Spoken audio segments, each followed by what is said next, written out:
TV.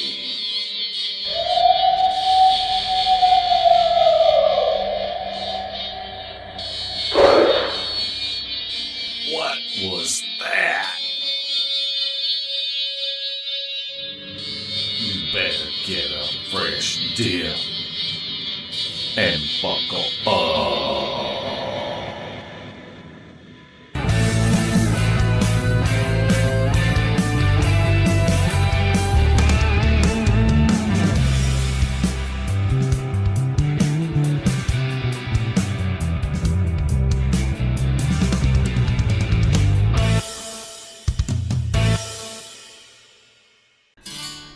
Happy New Year's, Larry Porch. Happy New Year to you, Mark. And Happy New Year's to all of our faithful followers watching this broadcast. We are coming to you, not live, but if you're In watching... Memorex. But we hope that you are watching this live, because Larry and I are in the chat room right now, ready to take any questions that you might have. And I tell you, it's really good to be able to not have to focus on the show and be able to enjoy the chat room. So That's true. It's hard to keep up with porch possums and salt lamp lickers if you're sitting here doing a show, you know? Yeah, it sure is. I'm going to tell you, I'm really excited about this pre-recorded broadcast, because what we get to do tonight is Larry and I have picked out some of our favorite encounter stories that we have heard some of our guests tell, and we want to remind you that it is pinned at the top of the comment section if you want to hear the entire podcast. Our first guest tonight is David Pearson and what happened to him. And if you know who David is, then you know on YouTube he is Really Big Monkey. And he's been a mentor of mine for many, many, many years. When Larry and I go out into the woods, you have to be prepared. David probably would not consider himself a bushcrafter, but he really is. But his channel is so good with showing techniques with camping, how to modify and make your own things. And so I don't know how many different things that we have tried, Larry, of his. Oh, yeah. I mean, he'll do a video on making coffee. He'll go out and bake a cake. It's always something, a different shelter. It's just, and that's what he mainly does. He focuses on camping and outdoor activities that have to do with camping, hiking, making tarp shelters, cooking on an open flame, whatever, showing you how to make the fire out of different ways. Yeah. He does all that. He's not a Bigfoot researcher. Bigfoot's not even on his radar, honestly. But he came on our show and he shared one of his weirdest encounters he had while he was out camping in the woods, and it is a weird encounter. That's what to me is so good, that he is not in the Bigfoot community, but he is open-minded enough to know that what happened to him was out of the norm and something that he has never experienced before, and it spooked him. For me, this is a great witness to talk to and to find out what happened, his take on it. Right. And I remember about 5 years ago, Larry and I was doing some primitive camping. We were trying to build shelters like what Really Big Monkey does. And Larry made his little tarp shelter. I snuck a one-man tent in there, and it's kind of like a coffin tent. It's something that you have to crawl in. It's not but about 2.5 feet tall at the tallest point. After I put it together, I threw a tarp over it to make it just look like a little tarp tent. And guess who busted me out on my tent? It was David Pearson. Yeah, I was suffering laying on the ground under a tarp. And I'm pretty sure it was January whenever we did that. I think my quote was the next morning, you said, "How'd you sleep?" And I said, "Fine, except for the coyote that run through chasing the coon," or something like that. But we have gotten a lot of good tips. We have tried so many different things. So if y'all enjoy camping, then check out his channel, Really Big Monkey. I believe the channel is called Fun in the Woods. That's right. It is a great channel. He is a great guy. I think his channel's been on the air almost a dozen years. So he's just not a fly-by guy night. If you watch his whole podcast, you can really enjoy what he brings to the table as far as going out and enjoying the outdoors. So I think, Larry, we ought to just go ahead and play the clip. What happened today? Oh, and I should say Dave, he lives in Georgia. So this is where this took place, was in Georgia. So enjoy. Yeah. Now, the scariest thing that ever happened was I actually told the story in a video once. And that was, there's a huge area not far from where I live called Johns Mountain. And it's not just a mountain, it's a range of mountains. And so there's an area that I went on, and this is when I was young. I was still living with my mom. And I told her, I said, "I'm going camping again." You know, every time I left, I'd come home from work, get my stuff, and leave. Say, "I'm going camping for the weekend." And so I went, and I hiked up there in the middle of nowhere. And this, you know how you have the feeling you're being watched? Yeah. Okay. I've had that feeling before, and it's something that you know exactly the feeling, and it makes the hair stand up on the back of your neck. It's not a good thing. And the whole night, I had a funny feeling that I was being watched, and I was just real uneasy all night. And so I set up a tarp shelter. I put one of those green Army GI pads in there, and I had my backpack. I had an Alice pack. I had it in there, and I unpacked some things and put it in there. And I had ate before I went. I just had some snacks. I wasn't really going to cook any food or anything. I was going to eat the next day and leave. And so I went to lay down, and it was a pretty bright, it wasn't a full moon, I don't think, but it was a pretty bright night. The wind was kind of blowing just a little bit, but I heard a rustle off in the distance, and I thought, "What's that?" And I was already very nervous, because in my own mind, there was things going on in my mind, like I'm very uneasy. I feel like I'm being watched. And so I heard something off in the distance, and as I could hear it through my tarp, it was circling me. It made me very nervous. And so I came out of the tarp and stood up and looked around, and I could hear it. It was in a huge circle around me.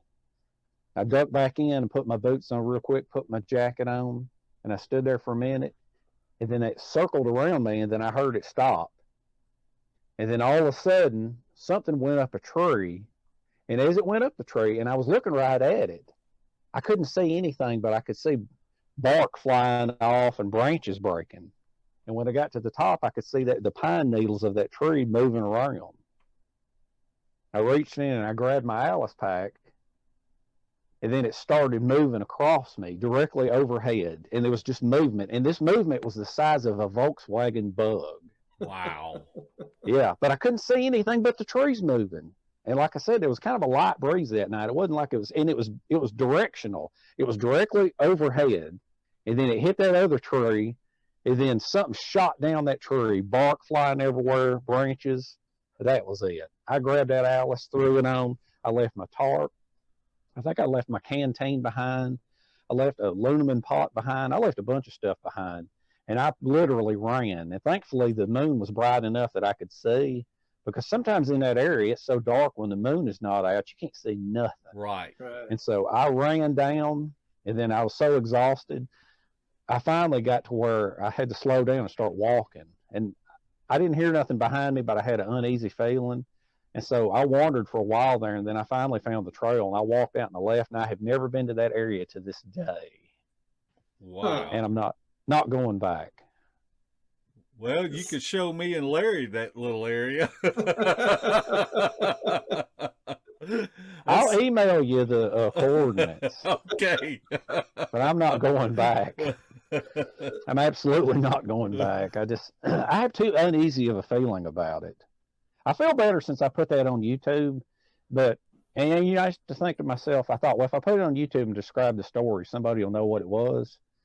But I'd be dang if I didn't get about 10 or 15 different suggestions that very easily could make sense. Right. So there were so many suggestions, I don't know what it was. And this is going to really sound stupid, and this is really probably, a lot of people made fun of me, but the best way to describe what it was in the movie Predator, how you could see just a weird, clear-looking shape moving through the trees. Yeah. That's what it looked like. Huh. So I don't know what it was. Sounds like a cloaking Bigfoot. I don't know. Like I said, I love the Bigfoot TV shows. I've read the books. I've studied about it. I've heard stories. But I personally have never hunted for Bigfoot or seeked out Bigfoot. So I don't know that much about the true behavior of them. I know people that study them do know the behavior of them. And I went to the Bigfoot Museum in Cherry Log, Georgia. Yes, I've been there. Yeah. So have I. When I went there, I thought, well, this will be a weekend trip. When I went there, I was like, it's probably some cheesy roadside attraction. But I went, and I could not believe the research and the evidence and the quality of that place. And it was amazing. Yeah. So, I'm glad there's people that research it, because I don't have time to do any of that. I don't have time to do any of the research or the hunting or the seeking out, because, it probably takes a lifetime to actually see one. And I'm sure you got to be in the right area. Yeah, a lot of it's just blind luck, Yeah, you have to stumble upon one. I'll let you in on a secret, Dave. What's that? What you're doing is very much what we do most of the time, except we take thermal cameras and that type of stuff with us where you generally go. They're there. Well, the difference is between, I don't know how y'all camp, but I don't stealth camp hardly ever. I mean, I'm out there, burping and eating chili and getting gassy and, out there singing and swinging an axe and, making noise and doing all kinds of things. I'm not stealthy at all. The only time I'm ever stealthy is when I'm trespassing. Oh. Did I say that? No, you didn't say it. Man, I don't know about you, but if I saw something like that, I'd have done just what Dave did. I'd have left my stuff in the woods and been gone also. The thing about this is, he never calls it a Bigfoot, and we don't know what it was, but that predator-looking deal coming through the trees at you, that would freak me out. I guarantee it. I tell you, it's when things happen in the woods and people that don't do primitive camping, it's really hard to explain what it's like when it's pitch black out there and you can't see anything around you and you've got some type of weird activity going on, and you have to harness your emotions when something like that is happening, because it is too easy to allow your anxiety to get the best of you. Right. I know Dave goes out in the woods by himself a lot, camping by himself. And to my knowledge, this is the one time that he just cut and run. And he had never done that before. And I mean, when you're going out in the North Georgia mountains camping like he does, all by himself, now occasionally his son goes with him, but he hasn't told us any story like that except that one thing. And he'll tell you he has not been back to that mountain since that. And I don't look for him to. I don't either. Well, our next encounter story is from Khym Christensen that we had on our podcast. And Khym lives in South Oregon near the coast. Khym is someone that I would describe or not describe as a sidewalk spitter. This is a lady that has grown up in this forest all of her life and has been an outdoors person, knows all the animals that are there. For her, this first story that she is going to tell is a story that she had heard from her uncle when she was a little girl.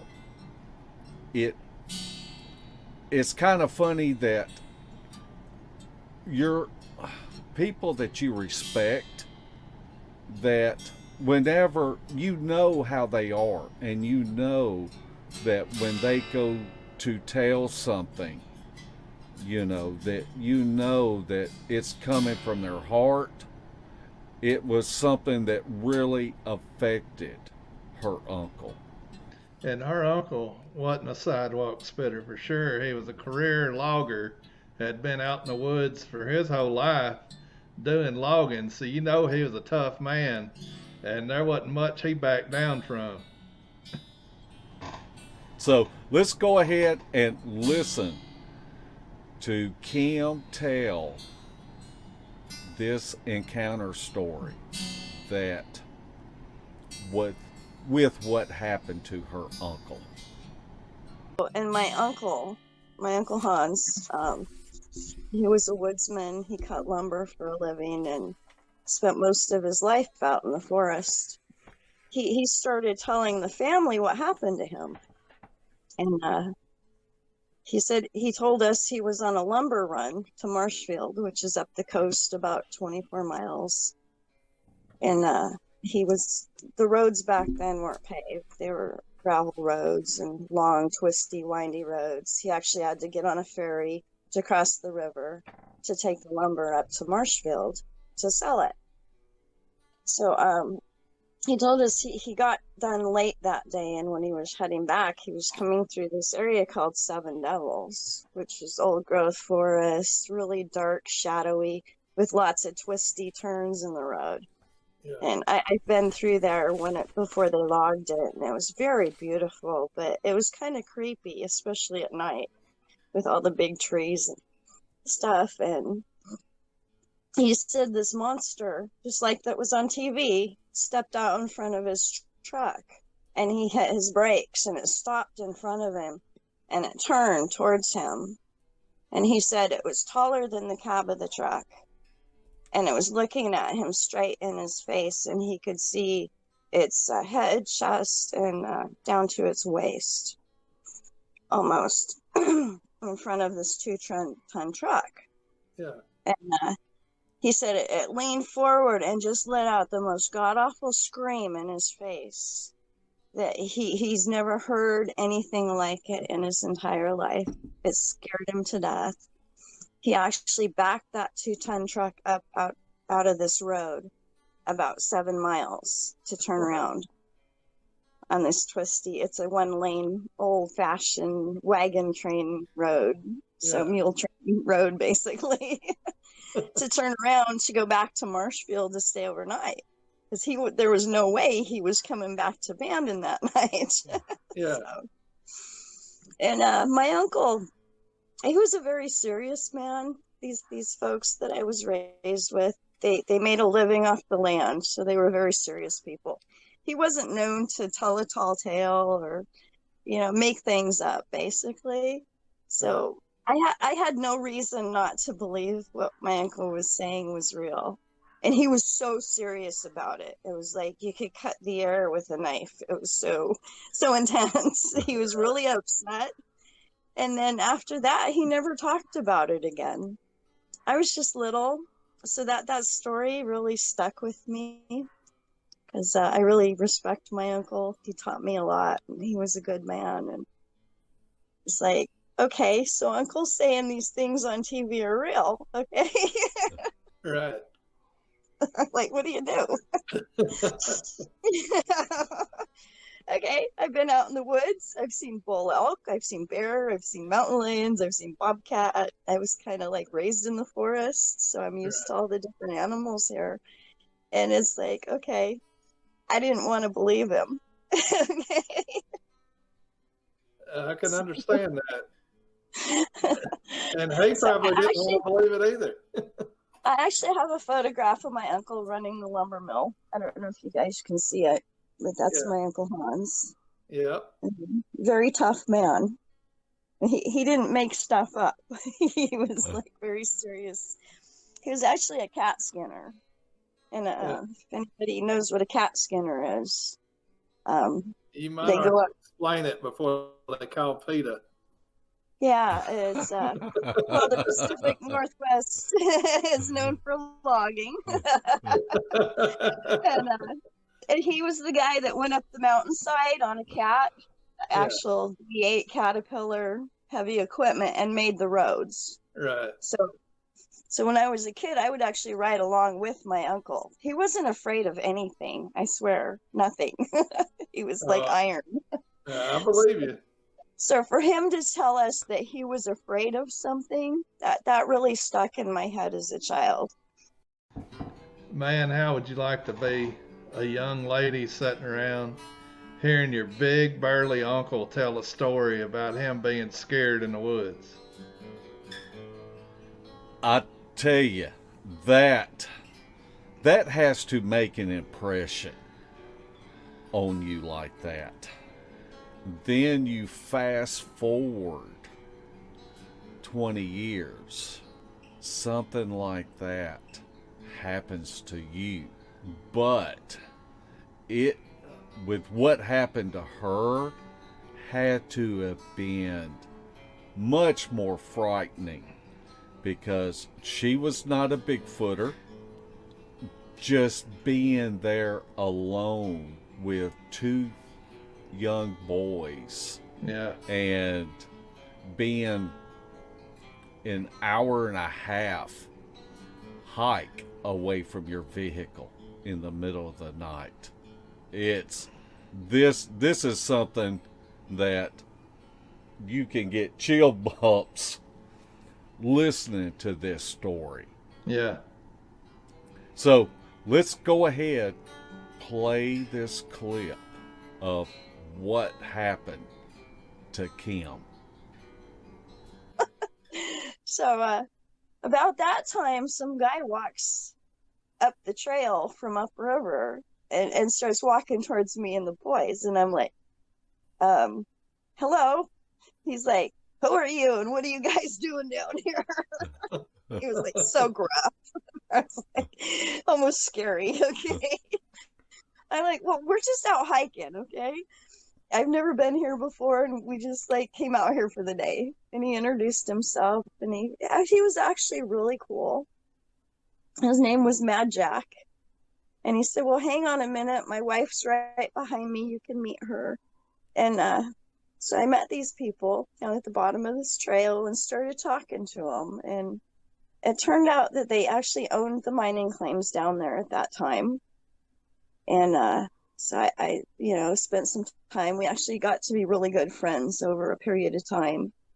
And they told me that they had another mining claim downriver that was available for lease. And I'm like, okay, let's check this out. So I found out that there were cabins down there and that had been mined for a long time, like since the 1800s. And it was really just a fun experience with my kids. And I'm like, okay, so let's lease this mining claim for the summer. Okay, so we can come down here and spend a week or two and just have fun and look for some gold, because that's something I hadn't done before. So it's like, okay, so I signed the contract with Jack and Lisa, and we leased the cabin for the summer, and came back a couple of weeks later. I don't know if they were down there at the time, but we just came in, and I was planning on spending an entire week down here. So you're like down in the bottom of a ravine, and it's like it gets very little sunlight once you get way down in there. There's maybe 2 hours of full sun in the middle of the day. And then it's in shadow, like morning and evening. Yeah. So it's kind of damp and dark, but it's beautiful. Like, it's just like, and so we're out there having fun, exploring, checking out the creek and stuff. And I had packed in enough food for a week. And that particular, I think it was the second night we were there. I remember we actually left the cabin for the day. We went way downriver. We just had fun swimming and playing, and we came back. It was fairly late in the evening, but it was like a long day, so it wasn't dark until late, right? So I remember it had a wood stove and kerosene lanterns, no power, of course. So I made the kids dinner, and it was after dark, and they were tired from playing, but they were still wide awake from being excited and staying in this really cool cabin. It was from the 1800s, and it was like a little 2-room cabin, but people had been in and out of there probably and brought different things in over the years. So people tried to refix the original cabin up. So people had painted it and did little things inside and brought in a bed and different things. So it was pretty cool. It was like stepping back in time. So the whole atmosphere was like really, really interesting. Even so, it kind of reminded me of what it was like when I was a kid before we had electricity, because Grandma had the kerosene lanterns and stuff. So it was like, this is neat. I was really happy about being down there. So I remember feeding the kids. And then I put the fire down for the night because it was like really late by the time I got done cooking and stuff, and got the kids into bed, and they fell out like a log. They just fell asleep quick. And then the next thing I know, as soon as I shut the kerosene lantern off and I was getting ready to crawl in bed, something started hitting the side of the cabin wall way up above my head and just shaking the whole building just so hard. And I'm like in the dark. My kids are just fell asleep, and I'm like, what was that? I'm out here with 2 kids and a dog out in the middle of the national forest. My car is an hour and a half uphill through an old growth forest, right? And I'm like, so I always carry a firearm because we were raised with firearms. So I grabbed my gun first thing, didn't make a sound, and just kept pointing my gun at the direction of the sound. And it was almost like somebody was beating on the wall with 2 fists, but maybe open-handed, more of a slapping. But it was so hard it actually shook the walls and the floor. And I thought it was going to come through the wall. And just below where it was hitting is one of those old-fashioned windows with the little square panes, you know, the type I'm talking about. Yeah. Yeah, the old style windows, the little thin glass. And they were rattling in the wooden frames. Like, I thought it was going to come through this window or wall or whatever. So I stayed up until daylight. It actually came around the front of the cabin and went under the porch and started hitting the front door too. So here I am in the dark with the dog curled up behind my leg, pointing my gun at this door for what seemed like eternity. Okay. And I kept hearing it would walk around the building. And it was dark, so I really didn't see it, but like through the window I could kind of see a shadow. And it was like really huge, like taller than a man would be. So yeah. That's when it like really hit me hard that my uncle's story was true. Right there at that moment, it's like, oh, these things are real. Right. I mean, I got goosebumps right now, literally, thinking about it. I didn't know how to process that at the time. So I had a hard time with it for a little while. And it was scary. It was very scary. All I could think about is defend my children at any cost. Whatever this thing is, I don't know, but just protect my babies, right? So I remember staying up all night. I was so exhausted by morning. It never did come in or break into the building, but just it being out there, I didn't know where it was. I could hear twigs snapping, like something was walking past this other side of the building, and then it would go quiet for a while. And then I would hear some more like brush over here, and then it would be quiet. So it only hit the walls the 2 times, but it was like the first time it hit the wall like so hard. I really thought the wall was going to fall in. So. Yeah. And the front porch wasn't very tall. I mean, it might have been 8 feet tall where the door is. So it was like, I know that was short, but it hit the door so friggin' hard. I don't even see how a man could do that in the dark. Yeah. No, so I was sitting there thinking, okay, what is this? It's not a man. Somebody wouldn't come out here in the middle of the night to scare us. You know, what the heck is this thing? So, I remember first light, I packed my kids up and we hiked up the trail and left. I'm like, yeah. So at first light, it quit beating on, it just left. Yeah, daylight. And then when I was leaving, my dog kept, the hackles on the back of her neck would stand up as we were hiking out through the forest and uphill. As I felt like we were being watched and maybe stalked, like something had followed us back as we were leaving. And there was one spot in the trail where my dog actually stopped in the middle of the trail and she started growling. She didn't bark at this thing, and usually she barked at everything, but whatever this was, she did not bark at it. She just growled at it like she was so on guard. I've never seen her like that before. The whole time I had her, she was like, and she actually started to go over the side of this little side trail that we were passing by, but I couldn't see over the bank, and there was something over the edge of the trail there, but I never did see what it was. Yeah. And then, finally we got up to the car and we left. Did y'all ever go back? Actually, yes, I do. That's part of my main research area now. After that, it took me a while to get brave enough to actually go back down and try to find Jack and Lisa and talk to them. But I never did actually tell them what happened to us in the cabin that night. I made another excuse for not coming back to the mining claim. And I let them keep our money for the summer. I didn't even ask for a refund. But we became really good friends. I found out Jack and Lisa had spent about 18 years out there in the wilderness mining and prospecting various places between this other town and there.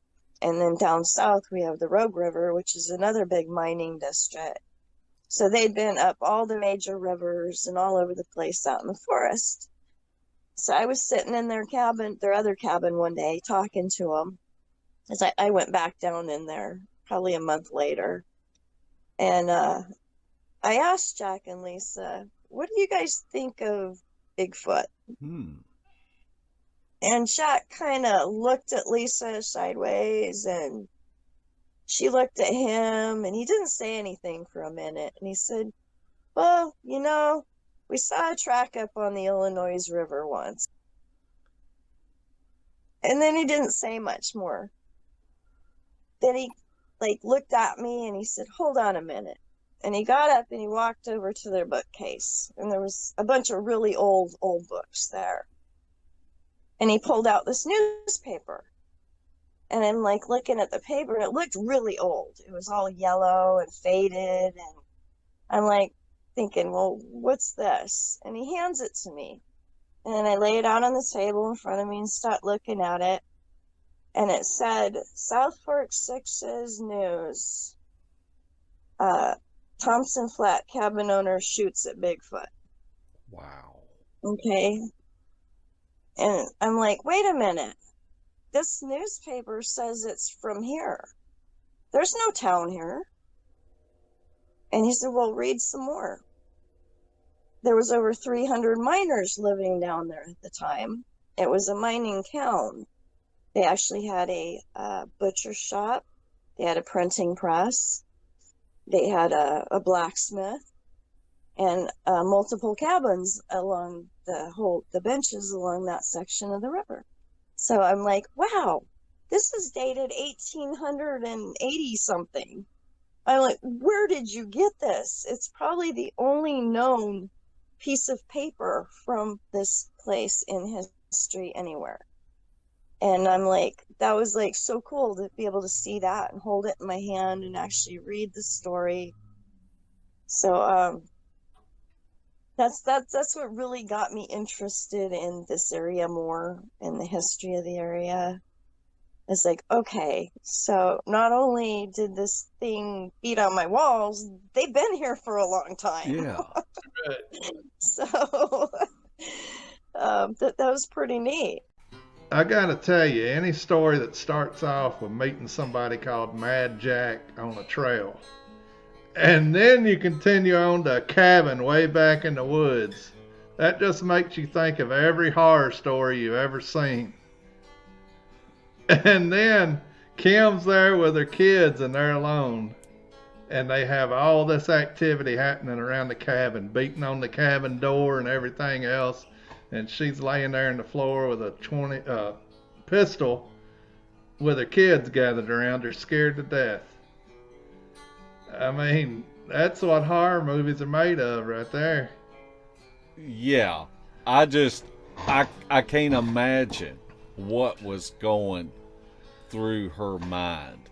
You can probably picture that while this was going on, she was thinking about that story that her uncle told her, what happened to her. And these monsters that are out in the woods, you don't know what's going to happen. It kind of makes me think of what happened to our friend Shane Carpenter when he was 10 years old and had an encounter with a Bigfoot. It's just hard to imagine. It's hard to imagine someone that doesn't even have Bigfoot on the radar, an adult. Right. And then, but just imagine being a child. Right. And having an encounter. Yeah, as a child, your imagination, you make believe stuff of monsters all the time. And then whenever it's reality, I mean, that could scar you for life right there. No doubt.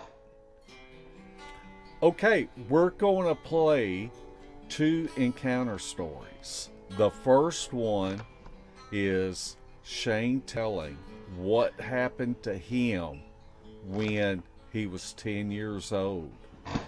And then he had another encounter when being an adult with his wife and boys. This is what put him into wanting to go out and find this creature, to be able to try to understand, make sense out of anything that happened. I mean, it's hard to imagine what it's like to have some type of encounter like this. One thing that Khym talked about was it took a while for her to process what happened to her. And I have found that is a common denominator with eyewitnesses that has had an encounter with a Bigfoot. So let's go ahead and listen to Shane Carpenter talk about what happened to him. So directly behind my uncle's house was a field, probably maybe a 5-acre field. Had a pond out in the center of it, and on the other side of that fence line was woods, or as far as I can remember. And so I crossed the field, went through the fence, and I went just maybe 15-20 yards into the wood line, and started yelling for Sam. And I wasn't hearing him bark back and reply or anything, so I started walking almost due east down inside this wood line. And I just remember getting to a certain point, and I just started getting this real uneasy feeling. And I knew that something was watching me. I didn't know what, I didn't know where, so I kept walking, and as I walked further east, it got stronger and stronger and stronger, and at one point I stopped, and for whatever reason I focused in on this tree. And within a few moments after focusing in on this tree, this thing stepped out from behind this tree and stood there and stared at me. And I mean, it felt like an eternity, but if I'm being honest, it was 10 seconds, maybe 15 seconds max. We stood there and stared at each other from about 30 yards or 30 feet away, maybe. It was a really, really intense moment after the fact, but in the moment, I don't know if I was just in shock. I'd never heard of these creatures. I'd never seen anything about Bigfoot. I'd never heard the term Bigfoot at that point. I had no idea what I was looking at other than this bipedal creature that was covered in hair. Eventually, we just stared at each other. I was staring into its eyes. When I recount everything, I don't have details of the body so much because I was so focused on the eyes and the face of this creature. So we stared at each other for a few moments. It turned, walked up this hill, and as soon as it crested over the hill, that's when fear kind of took over, and I kind of came back, and I turned, took off running, jumped the fence. I didn't go through the barbed wire fence. I literally jumped the fence in a full run, and I got about halfway across the field, and I saw my dad's vehicle who was there to pick me up. So I started screaming and yelling for my dad. By the time I got to the fence behind the house, I was crying and, freaking out. And my dad, of course, he heard me yelling. So he met me out on the back porch, and he was trying to console me, asking me what was wrong. And I told him what I had just seen and what had just happened. And he took me in to calm me down some more. And long story short, he tried to convince me that I was young and impressionable, and I was seeing shadows or something, and of course I knew what had happened was 100% real. I knew exactly what I'd seen. This thing was, for the most part, black. There was some brown in the facial hair. The nose was like ours, except a little wider, a little flatter. Real distinct brow ridge. Had a larger space between the nose and the upper lip. Its face was, for the most part, covered with hair. It was thinner around the eyes and around the nose, of course.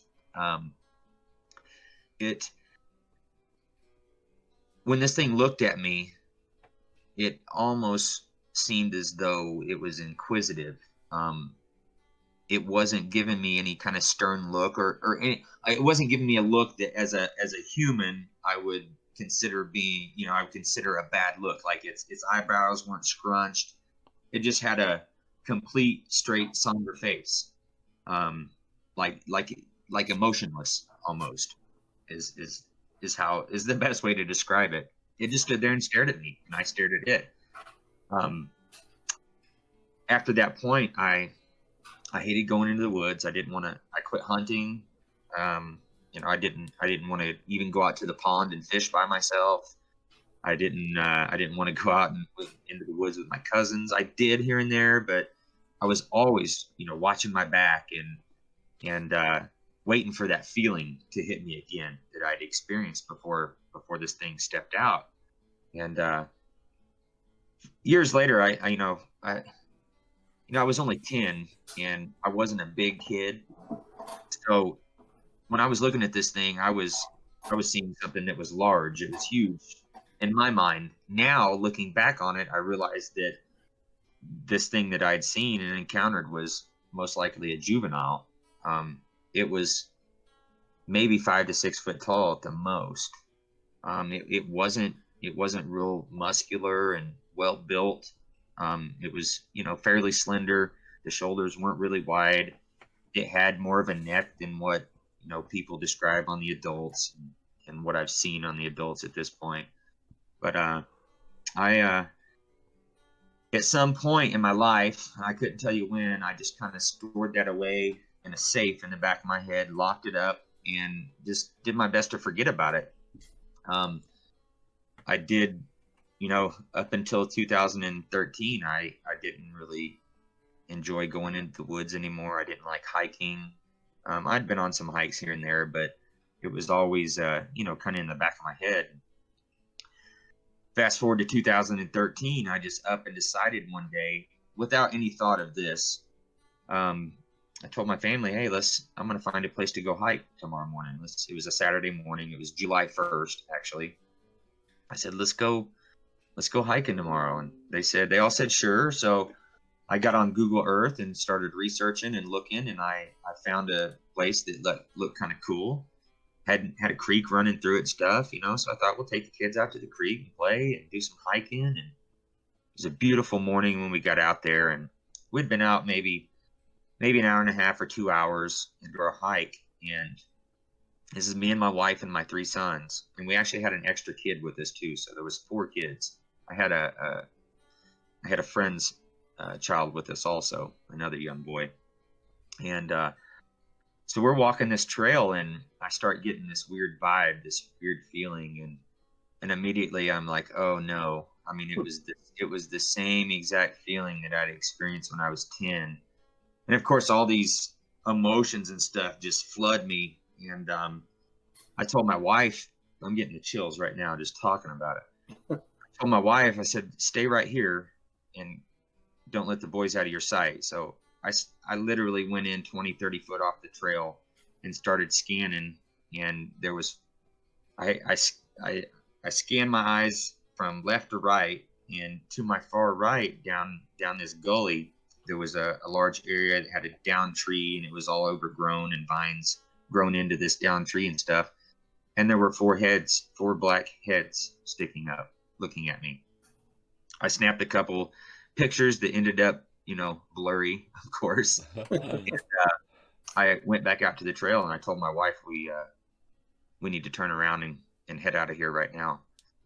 And she saw that something was wrong, but she also saw that I was trying not to let the kids I was trying to act as though everything was okay, normal, you know. I told the kids, hey, let's go. We're turning back. We're going to go back to the creek.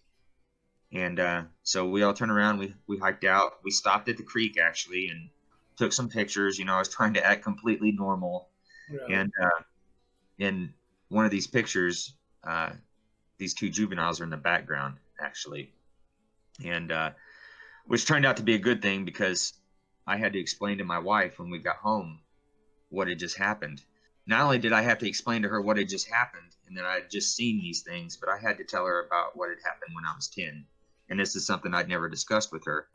And of that whole situation, that was probably the hardest part, was hoping that my wife, you know, who trusted me and loved me with everything, believed what I was fixing to tell her. It was tough, man. I was really worried that my wife was going to look at me and think I was crazy, you know. And this is a common problem, obviously, you know, within this research and with people who have had encounters or not, and just, you know, look at the evidence and tend to believe that they are out there.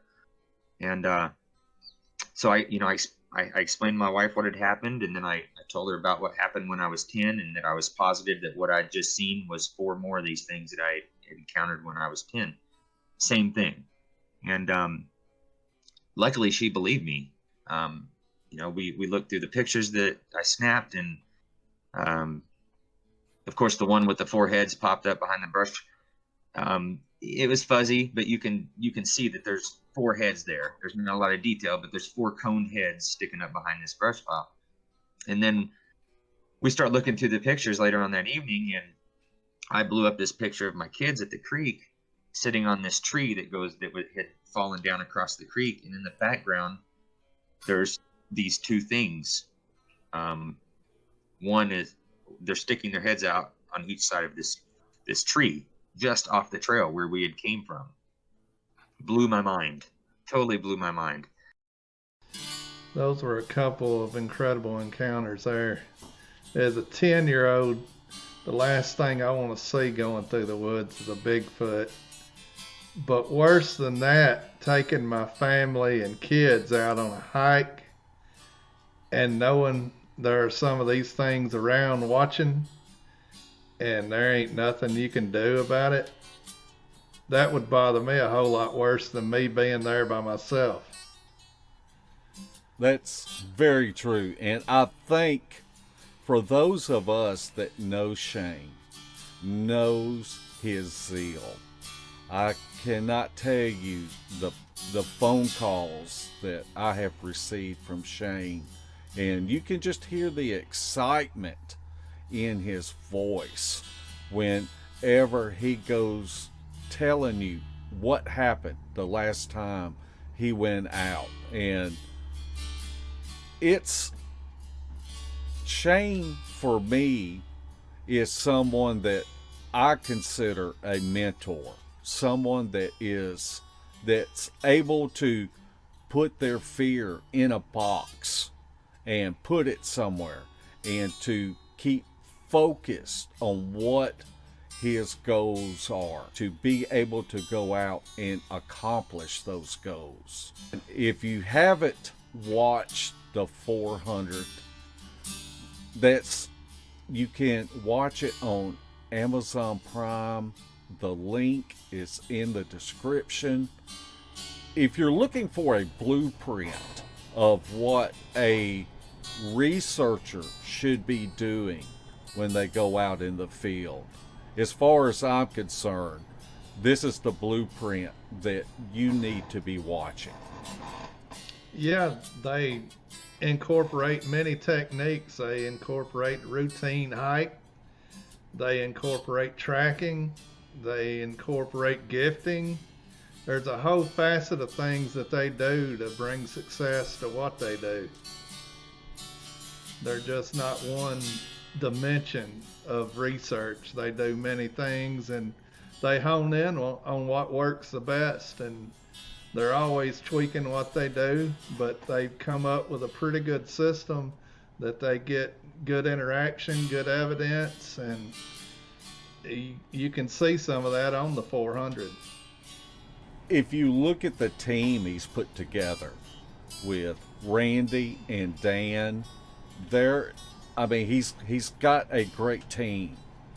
I can't wait for the next one to come out, because every time he goes out, he is discovering more and more. Y'all need to check out Entering the 400. It's a great documentary. Into the 400. Into the 400. Butcher. Thank you for that correction, Larry. No problem. I didn't want them searching the wrong thing. This has been a great podcast, hasn't it? It is, but it's time for our medicine, our New Year's Eve medicine. Well, at our age, that's pretty much a pillow. Yeah, that's absolutely true. And both of us probably need to go on a diet tomorrow.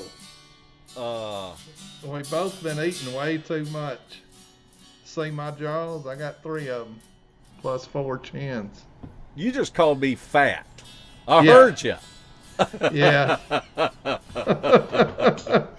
But we've got some exciting things that's coming up. Larry and I went out last weekend to a new area, and this area is called Firefly Landing, and it used to be closed off, and there's been a lot of activity that has happened there. I remember Khym taking us out there, Yeah. and telling and actually showing us where things happened, what happened. And you used to not be able to get in this area. And we were so surprised that once it was, as our friend Bama Murdoch would say, legally could drive in there and camp, to be able to see how vast this area is. Larry has captured eye shine with the thermal. We've had all kind of callbacks coming on, so we're ready to spend some time at Firefly Landing and get killed. That's right. Mudded.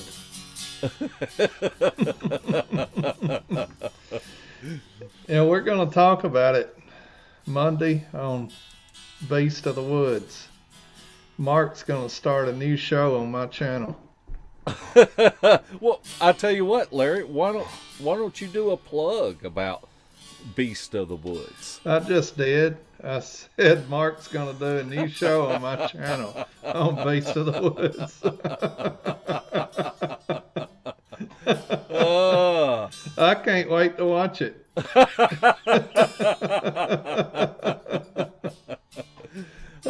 Yeah, I'm really excited about this, because if you haven't watched Larry's channel, it's a great channel. You're going to see fishing and hiking and camping and vocals. If you will stay tuned to the end of this show, I've got links right on there. You just have to click there.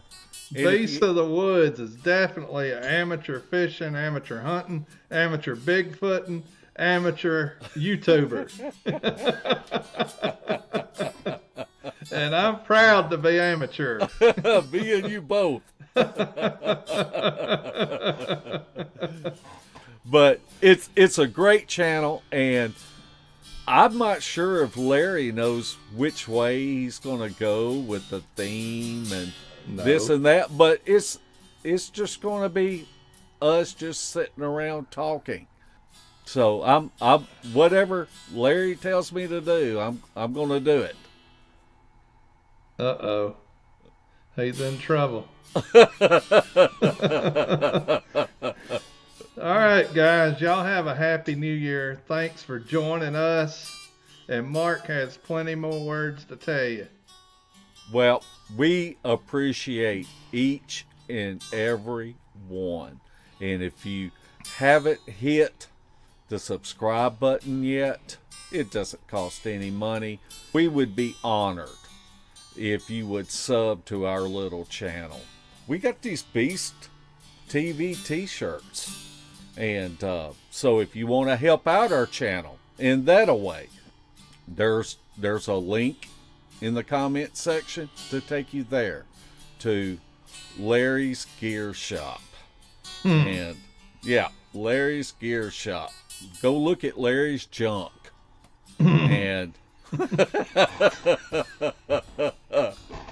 but y'all be safe, and we hope that everyone has a blessed 2021 year coming up. We wish the absolute best for each and every one of you out there. You almost got choked up on that each and every one. Most everyone. I mean everyone. Even the fat ones? Even the fat ones. We're fat, Larry. I know. I like it. Kind of reminds me of last week when Kerry Arnold busted us out. Yes, he did. That's our friend.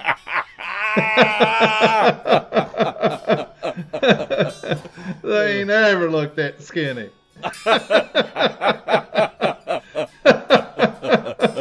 I'm going to have to talk to Linda about that. Yeah. Oh, me. But we thank everyone for tuning in. Night, night, footers. Night, night. Beast TV would like to welcome all of our new Facebook members. Be sure to check out our pictures and videos of possible evidence. And if you haven't checked out the Files tab, there is a wealth of information that you may find beneficial. If you would like to support Beast TV, check out our gear. We have coffee mugs, face masks, gaiters, shirts, and tank tops. The link is pinned at the top of the comment section. Everything is always marked down 20%, so come check out our junk. We want to thank all of our new subscribers and our faithful followers. Also, be sure to check out our field evidence videos and our sister channel, Beast of the Woods. That's Larry's channel. If you want to help us out, make sure that you are subscribed. Click the thumbs up button, ring the bell, and leave us a comment. We would love to hear from you. Thanks again to each of you for watching, and we will see you again. Same bat time, same bat channel. Night, night, footers.